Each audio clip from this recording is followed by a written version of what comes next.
right. Hi, I'm Trina Wilkerson, President of the National Council of Teachers of Mathematics. And with me today is Dave Barnes. He's Associate Executive Director for NCTM. And we wanted to share with you some information concerning catalyzing change in mathematics education, particularly focusing on elementary, as that is part of your focus in 100K in 10. So our current situation really sharpens our view of the inconsistencies and inequities that are existing in teaching and learning mathematics across all grade levels, including elementary. NCTM has a series called Catalyzing Change. It's a publication that highlights critical issues and provides guidance for positioning the development of students' positive mathematical identity and strong sense of agency at the forefront of beginning in elementary and then moving beyond as well. So as we consider right now all the decisions about how to best serve each and every student and each and every teacher, as we make decisions on how best to serve them in being professional, collaborative, compassionate, we really have to attend to how students see themselves as doers of mathematics and how they develop their mathematical literacy to make sense of this world that is, of course, rapidly changing. So now what we want to do is consider the 4 recommendations from Catalyzing Change that can inform us in the actions that we can take in order to move forward together, to transform these challenges that we have into actual opportunities for elementary and beyond. So first I wanted to remind you that while we're going to go over the 4 recommendations, we will just be giving an overview. If you want to unpack these further, we have 3 webinars that you might be interested in that were recorded as part of our 100 Days Professional Learning that occurs each evening, Monday through Thursday, for an hour, and each one of them has been recorded. 3 of those dealt with catalyzing change. One is an overview, and then one is focused specifically on early childhood and elementary, and then one on middle school. And we hope that those will be beneficial should you want more information. So I thought also it would be important to help you see where Catalyzing Change came in as a publication and NCTM's focus. So in 1989, NCTM wrote and published curriculum and evaluation standards to help give us guidance on standards for teaching and learning mathematics. And it outlined specific kinds of content and things for us to address. It was followed by a professional teaching standards document and also an assessment document to give further information about how to put these evaluation and curriculum evaluation standards into practice. Then in 2000, we revisited those, updated them, added principles to it, and in 2000 we published principles and standards for school mathematics, and it further delineated across grade bands specific kinds of things that we could think about in teaching and learning mathematics. Following that, we also looked at the ideas behind, could we be a little bit more specific grade level wise, and there was a curriculum focal points document constructed that was for kindergarten through 8th grade, and it really highlighted by grade level how one might lay out the curriculum. Then for high school, rather than laying that out, because high school is a little bit different than K-8, we thought the thing that we really wanted to focus on was the idea of reasoning and sense making, whatever the content might be that we were focusing on in high school. So that was the focus of that document. And then as we know, in 2010, the Common Core State Standards came out. And while this was not an NCTM document, it did have a profound effect on teaching and learning mathematics. In 2014, NCTM released Principles to Action. This book helped to identify the 8 effective teaching practices to help support the teaching and learning of mathematics across all grade levels. And then to help unpack that, a series called Taking Action was developed to break it down more by grade level for these effective practices. So that gives you an idea of where we are in relation to now. In 2018, the high school version of Catalyzing Change came out and outlined 4 recommendations to help move us forward. And the key to this, to Catalyzing Change, was really initiating these critical conversations. We needed to start having the conversations and then move to action. But one of the things that was certainly evident once upon releasing the critical conversations for Catalyzing Change for high school was that we also needed to look at what should be happening at early childhood and elementary and then middle school. So this past spring in April, NCTM released the publications for those. And these are the recommendations that we want to outline. So I'm going to turn it over to Dave. And when people start looking at catalyzing change, one of the questions they ask is, why now? Why put out Catalyzing Change now? And I will tell you, here are the graphs from the National Assessment of Educational Progress that look at our growth in mathematics at grades 4, 8, and 12. So the high school piece at the bottom, you can see is essentially flat. And that's exactly where we started by releasing the high school standards. And after we got out and talked about systemic change at high school, we realized that systemic change has to happen at grades 4 and 8. And as you look at those graphs too, you can see we went through a time of significant growth. But since then, we've sort of plateaued. And now we're just moving forward, and we need that growth to pick up and happen again. With respect to 100K and 10 and the challenges they talk about, one is on elementary STEM. And it asks to prepare and support elementary teachers to teach STEM. And how do you connect that with catalyzing change? Well, first, math is STEM. Math is critical to STEM. It's a component and it's an important piece. And one of the things we know at elementary school is that math is one of the best predictors of future success. When you looked at pre-kindergarten, kindergarten, and early career or early grade students, it is one of the best predictors for their future success. So we need strong and robust mathematics teaching and learning then. It's also so important to build a positive mathematics identity for teachers and students at the elementary grades, because that helps to increase opportunities moving forward. Mathematics is one of the magnets of STEM. It can either draw people into STEM, or sadly, if they have a negative identity about it, it can push people away. So we need to build that positive math identity. Next, we need systemic change. We really need to look more broadly at the policies, practices, leadership, and more and more and more that focus on elementary math and elementary STEM. And that's really an opportunity for all of us to work together. And lastly, it's an idea of the unit of change. STEM and STEM education spans multiple teachers across multiple grades. It is too important for it just to be hit and miss with teachers, but we need more than just teachers, a teacher here and there. We need teachers across grades, across grade bands, across schools to be part of this effort. Next, I'd like to highlight the 4 key recommendations from Catalyzing Change. And while we'll focus mostly on elementary here, these recommendations span Catalyzing Change at early childhood and elementary, at middle school, and at high school. The first is to broaden the purposes of school mathematics. And that is really the question of why learn math. Next, we want to focus on equitable structures in mathematics. What policies and process exist in schools to support kids in learning mathematics and provide them the opportunity to learn. The third is implementing equitable mathematics instruction. What happens in the classroom that provides each and every student the opportunity to learn mathematics? And lastly, the goal of developing deep mathematical understanding. And that also engages students in building their identity as a mathematics learner and a doer. Being able to understand, use, and apply mathematics. With that, I'm going to turn it back over to you, Trina. Thank you, Dave. Let's unpack the first recommendation just a little bit more. As Dave pointed out, broadening the purposes of learning mathematics is the first recommendation. And this is when we think about each and every child developing a foundation for deep mathematical understanding. This starts in early childhood and moves through elementary and then beyond. Also experiencing the wonder, joy, and beauty of mathematics. And I have to tell you, this is one of my favorites, but because I think this starts again in early childhood. And if students engage in mathematics in ways that really help them to wonder, to understand their world, to enjoy the beauty of it as well and see it through mathematical eyes, it's very empowering. And the third part has us thinking about using mathematics as a lens for understanding and critiquing and creating solutions for our world. And that's never more important than right now.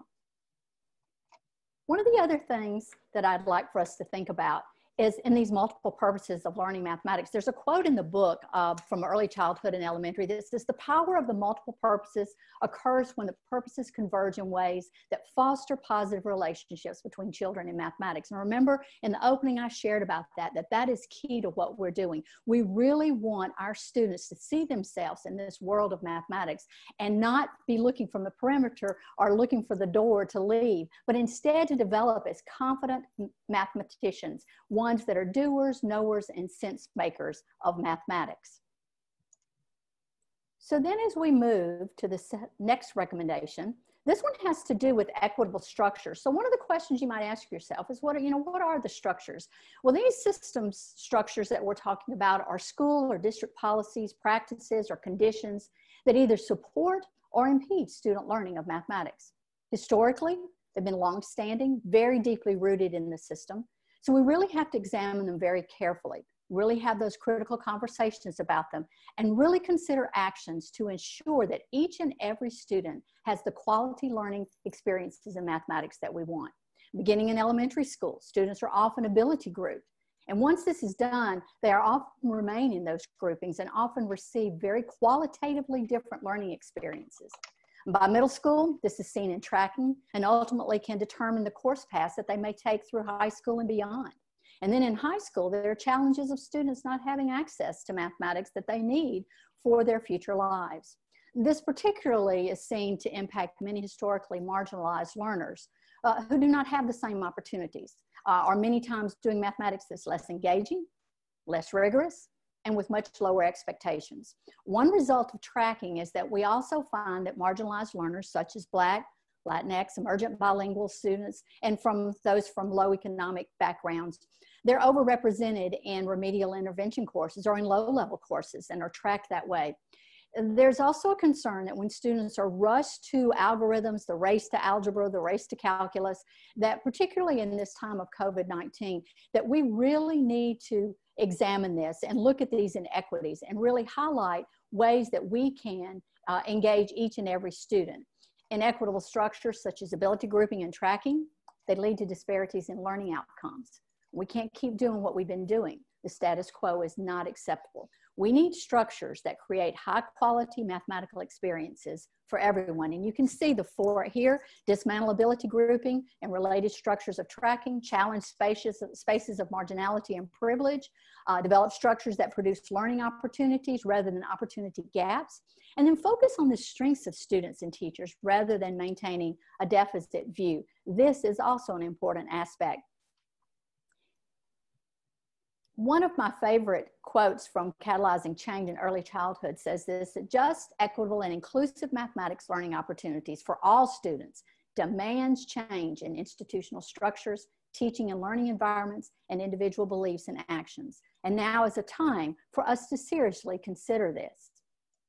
Further, remember I mentioned principles to actions earlier that talks about the 8 mathematical teaching practices, and this puts a big responsibility on us as adults. The question is not whether all students can succeed in mathematics, but whether adults organizing those mathematical learning opportunities can alter traditional beliefs and practices to really promote success for all students, for each and every one. So now I'm going to turn it over to Dave, and he's going to share with you recommendations 3 and 4. So recommendation 3 is implement equitable mathematics instruction, which starts with developing each and every student's positive mathematical identity, which can be thought of as how they see themselves as a mathematics learner. Next, students' mathematical agency expressed by how students participate in mathematics, which is closely tied to their identity. And the third idea, shared mathematical authority, happens when each and every student in the mathematics classroom is positioned as having valuable mathematics knowledge to contribute to the classroom conversation. It's really focusing on a strengths-based piece where every student believes they can do mathematics and contribute to the learning. Through implementing instruction in such a way where the mathematical authority and contributions are shared by students and teachers alike, we can collectively foster and develop students' positive mathematical identities, which in turn present itself through students' action as they portray a strong sense of mathematical agency. Next one. Recommendation 3 provides guidance on research-informed instructional practices that focus on high-quality, equitable instruction so that a positive mathematics identity and strong sense of math agency can become a reality for each and every student. So you might be wondering what classrooms that support students' identity and agency through this shared mathematical authority look like. Years ago, good teaching might have been judged by an orderly classroom with well-behaved students. Often the teachers may have been doing a lot of telling and students have been sitting quietly in rows of desks. But those criteria do not equitably link to students' high achievement or positive identity in mathematics.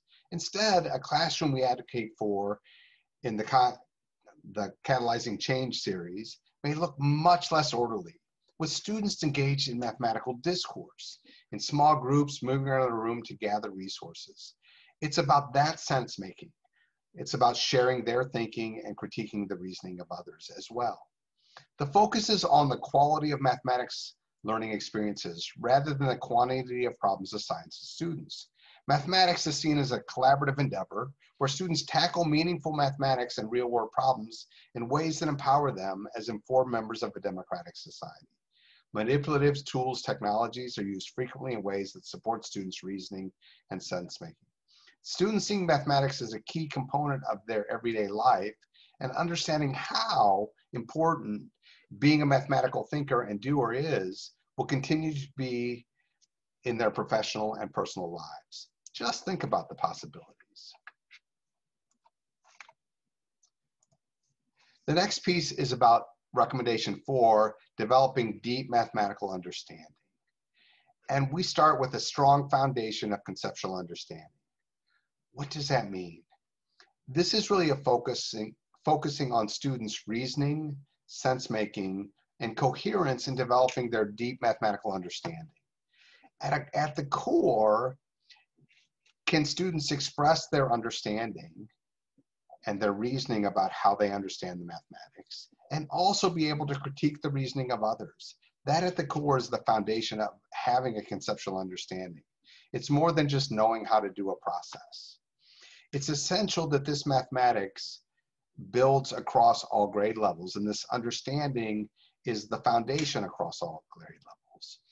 And it's also so important that this high quality mathematics education reaches and is provided to each and every student. This is not something where just the fastest students get to do the interesting problems. Each and every student has to be engaged in sense making, in reasoning, and developing their mathematical understanding.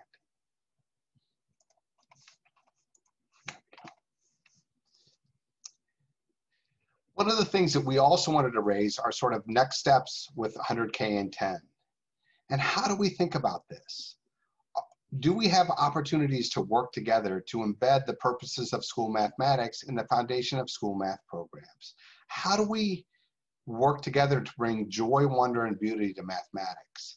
To have the focus of mathematics to be used for understanding and critiquing the world, and building students' confidence as mathematics learners and doers to increase their opportunities moving forward.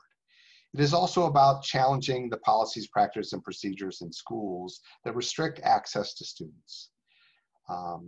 This is an effort that spans, in fact, all grades and all levels, and in many cases, all locations.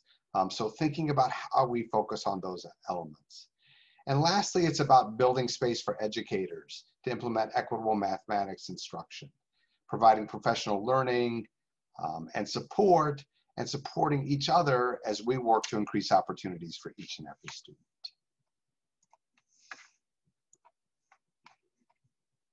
And I'm going to turn this back to Trina to talk about some resources, and we'll move from there. So one of the things that NCTM wanted to do is to think about how can we support the various stakeholders in thinking about how to begin these critical conversations. What would be good supports? So in addition to the actual 3 publications, we also have resource guides for the early childhood elementary version and the middle school version, that have the key recommendations and high points across them. Now, it in no way replaces the books. The books actually unpack in much more detail, but they do offer a quick guide to the major points that you may want to have handy as you're planning and having these conversations.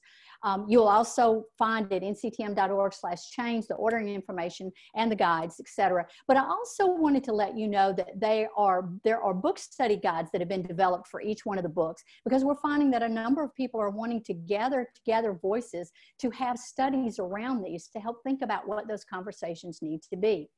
Also, the other big question is, what does this look like in practice as you're beginning to make these changes? And so we've developed several case studies, and this is an ongoing process as decisions are ongoing as well.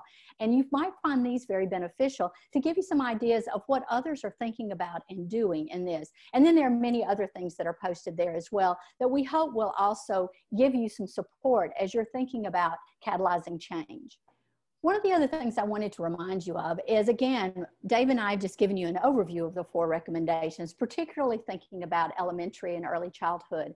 They also apply to middle school and to high school. But what we also did is created the videos that we talked about through the 100 Days of Professional Learning that NCTM has been doing since the first part of April, and they'll run through mid-October. These are free, so I wanted to let you know about that. And the 3 webinars that I have on the slide here actually are very specifically about catalyzing change. One is an overview, one is on early childhood and elementary, and then the third one is actually on middle school. And again, these are free until about mid-October. But I'll also tell you that in the 100 days, there are also many other webinars that can help you unpack some of the things that are mentioned as recommendations throughout the series. And then finally, we would like to thank you. We thank you for the opportunity to be a part of this group, and we thank you for the opportunity to share what we've been thinking about related to catalyzing change, and invite you to be a part of this conversation.